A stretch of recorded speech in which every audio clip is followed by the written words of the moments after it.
When I see the dinosaur tracks here at Grande Cache, I'm completely in awe. They are the most magnificent fossil locality that I've ever seen. It's just so dramatic when you see it. When the sun hits them just right, the footprints just jump out at you, and it's awe-inspiring to see them. The tracks, the setting, even the town of Grande Cache. It's one of my favorite places to come and see, and I would certainly recommend that anybody who has the opportunity should come and see the tracks for themselves.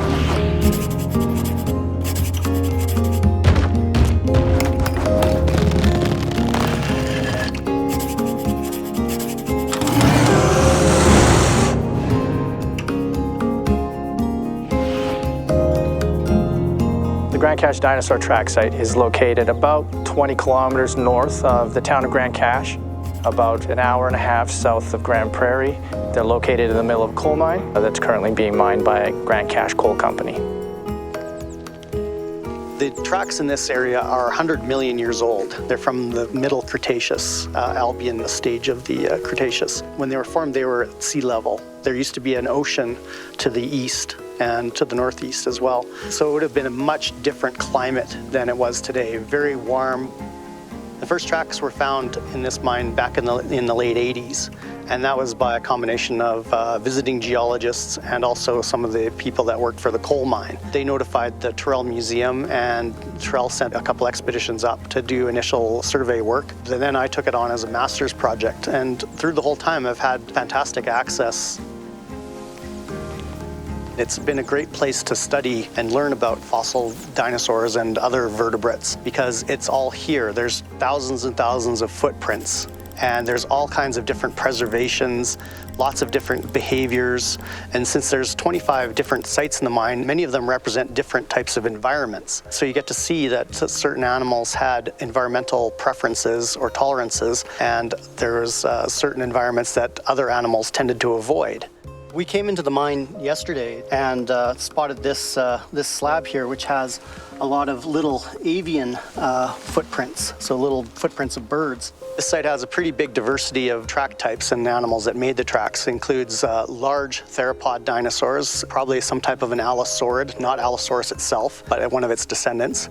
There's also at least 3 types of medium-sized dinosaurs, and we're not sure of the identity of those. There's one type of small meat-eating dinosaur as well, a small theropod that was likely an ornithomimid because of the long paces and stride. It was the speed demon. We also have probably 5 or 6 types of avian tracks, including tracks of small shorebirds and also larger wading birds that would have resembled cranes. And finally, we have crocodilian swim tracks. Dinosaur tracks right at the base here that you can see. Some of them are infilled, like this one here is an ankylosaur foot and handprint.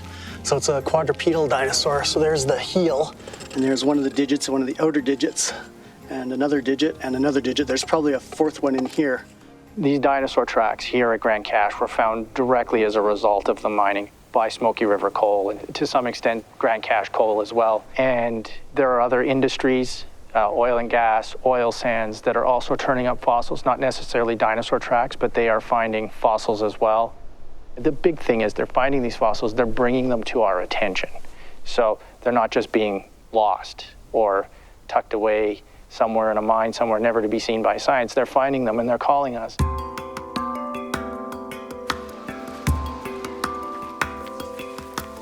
We have lots of meat eaters, we have some plant eaters, we have birds, we have crocs. So let's go take a look at the tracks, because that's what you came here for. Over the next 2 days, I'm going to be leading a couple of tours, and what the tours are designed to do is to get a bit of an interest in having some sort of tourism interpretive facility or program established at these sites. As each one erodes, it exposes the next layer of tracks. These sites are one of Canada's best kept secrets, and it's actually would do them justice to have more people see and appreciate them. Can you guys see this? Okay, that's a left footprint of an ankylosaur. The handprint's right here. This is the right footprint, handprint. Left, right, left, right, all the way across. It's an opportunity to diversify and open up these sites to the public. Grande Cache Coal is not opposed to opening these sites. I mean, it's not our land to begin with. We're just temporarily borrowing it. And if we can fit that into a reclamation plan and a reclamation strategy as a long-term end goal, I think it's a win-win for both us and the public. The density for footprints on this layer is about 100 per square meter. So meter by meter, 100 tracks. So this is a very densely populated surface.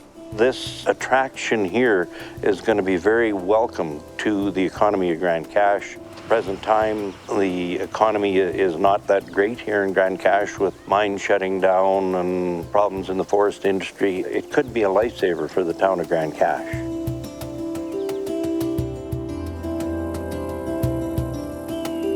I see it as somewhere where people can stop and take a break in the middle of their day as they're traveling. They can stop and have lunch in the downtown. They can take a bus, come on up and see the dino tracks and just have little kids use their imagination on what they can see up here.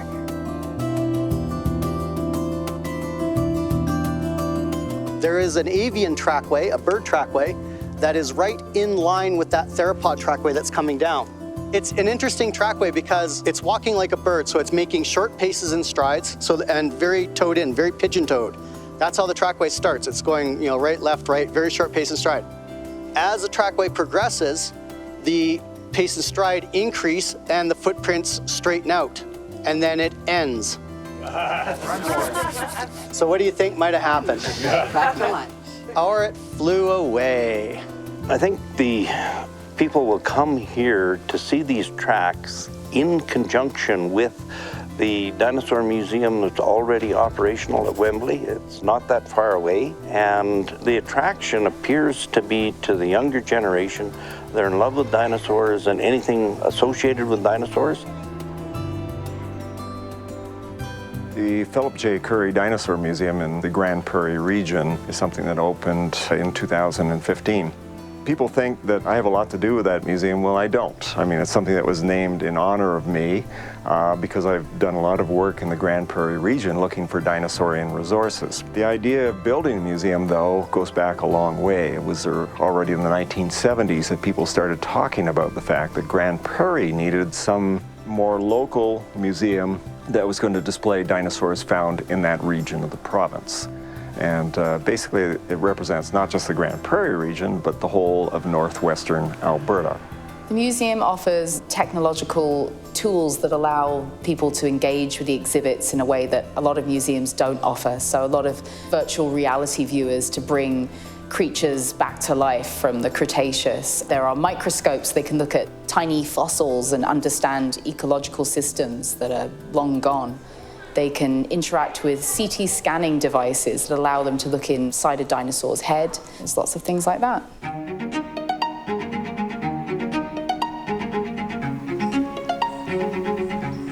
When visitors come to the Philip J. Currie Dinosaur Museum, during the summer we offer tours out to the Pipestone Creek site, so visitors can come and go on a guided hike through the campground and to the site itself, talking about the paleontology of the region and being able to see the bone bed. And if you're very lucky, if it happens to be during one of our field stints where we're actually working the site, we may be at the bone bed itself.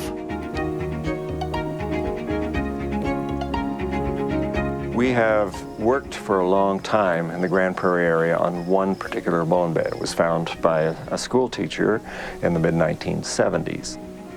This turned out to be a bone bed that is a place where you get many, many individual animals that are buried in the same place. In this particular case, the bone bed represented a mass death of a herd of horned dinosaurs, and the horned dinosaur is called Pachyrhinosaurus. So far, we've excavated the skulls of more than 25 specimens out of that one bone bed. But it's also one of the richest bone beds I know of anywhere in the world for dinosaurs. We were getting up to 300 bones per cubic meter out of that bone bed, and the bone bed stretches for more than 400 meters that we know of. So we've got work to do for probably another 100 years there in terms of excavating that bone bed and finding new information about Pachyrhinosaurus. We still haven't figured out why the animals are all there, what caused this mass death, and so on. So we continue to excavate that bone bed looking for new evidence.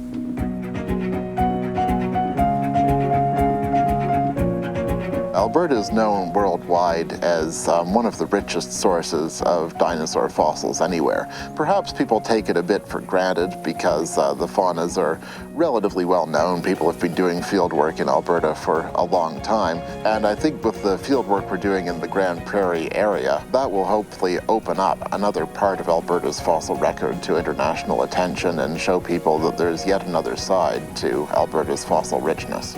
Grande Prairie is relatively a newer area in terms of paleontology in Alberta. There has been work done there in the past, but it's been fairly limited. And one of the reasons for that is because there's very little exposure of the rock up there. Most of the landscape is covered in crops and forests, fields, that kind of thing. So it's difficult to prospect up there. There's less areas that you can get to easily to look for fossils. However, when we do go to those areas and search the rocks, we find fossils there, and we find a lot of fossils there. In Grande Prairie, we know that there are two very common dinosaurs, a ceratopsian called Pachyrhinosaurus and a hadrosaur called Edmontosaurus. So we expect to find more of those, and that would be interesting. But I think the more scientifically significant possibility is finding additional animals, and we have bits and pieces of them. We know that there are several theropods, for example, meat-eating dinosaurs in that area because we find teeth and other fragments that show they're there. We know that beyond dinosaurs there are turtles and these crocodile-like animals called champsosaurs. And there's every reason to expect that we'll find members of other dinosaur groups, potentially lizards, potentially crocodilians. So we just need to get out there and find more sites and get to know this Cretaceous fauna better and simply what was going on in the Grande Prairie area during the late Cretaceous.